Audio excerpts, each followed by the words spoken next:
بے شک اللہ کے نزدیک مہینوں کی گنتی اللہ کی کتاب نوشتہ قدرت میں 12 مہینے لکھی ہوئی ہے۔ جس دن اس نے آسمانوں اور زمینوں کا نظام قائم فرمایا تھا، ان میں سے 4 مہینے رجب، ذی القعدہ، ذی الحجہ اور محرم حرمت والے مہینے ہیں۔ حضرت عبداللہ بن عباس رضی اللہ تعالیٰ عنہ بیان کرتے ہیں کہ رسول اللہ صلی اللہ علیہ وسلم جب مدینہ تشریف لے گئے تو انہوں نے یہودیوں کو عاشوراء کا روزہ رکھتے پایا، تو آقا نے ان سے پوچھا کہ یہ کون سا خاص دن ہے جس کو تم روزہ رکھتے ہو؟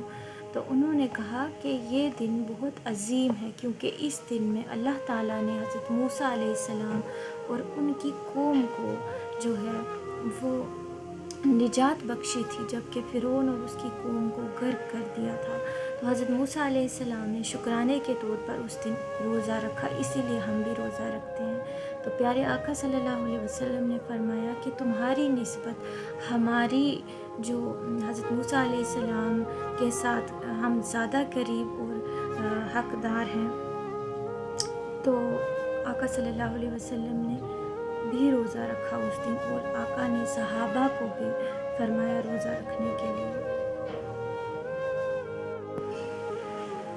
حضرت عبداللہ بن عباس رضی اللہ تعالیٰ عنہ بیان فرماتے ہیں کہ میں نے آقا صلی اللہ علیہ وسلم کو نہیں دیکھا کہ کسی دن کو کسی دوسرے دن پر فضیلت دے کر روزہ رکھتے ہوں، مگر جو یہ دن کا روزہ ہے یعنی عاشوراء کا، اور اس مہینے کا یعنی رمضان کا، اس کو ہمیشہ فضیلت فرمائے۔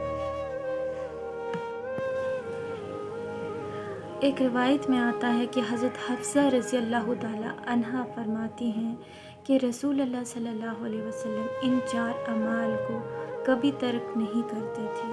پہلا، 10ویں محرم کے روزے، 10 ذی الحجہ کے روزے، اور ہر مہینے کے 3 روزے، اور نماز فجر سے پہلے 2 رکعت۔ حضرت عائشہ صدیقہ رضی اللہ تعالیٰ عنہا فرماتی ہیں کہ اہل عرب رمضان کے روزے فرض ہونے سے قبل یوم عاشوراء کا روزہ رکھتے تھے، کیونکہ اس دن خانہ کعبہ پر غلاف چڑھایا جاتا تھا۔ تو جب رمضان کے روزے فرض ہو گئے تو رسول اللہ صلی اللہ علیہ وسلم نے فرمایا کہ تم میں سے جو اس دن کا روزہ رکھ سکے وہ رکھ لے، اور جو نہ رکھ سکے، جو ترک کرنا چاہے وہ ترک کر دے۔ اور اسے امام بخاری، طبرانی اور بیہقی نے روایت کیا ہے۔ حضرت ابو ہریرہ رضی اللہ تعالیٰ عنہ فرماتے ہیں کہ رسول اللہ صلی اللہ علیہ وسلم نے فرمایا کہ عاشوراء کے دن انبیاء علیہ السلام روزہ رکھا کرتے تھے، تو تم بھی روزہ رکھا کرو۔ اسے امام ابن ابی شیبہ نے روایت کیا ہے، اور علامہ عینی نے کہا ہے کہ اس کی سند عمدہ ہے۔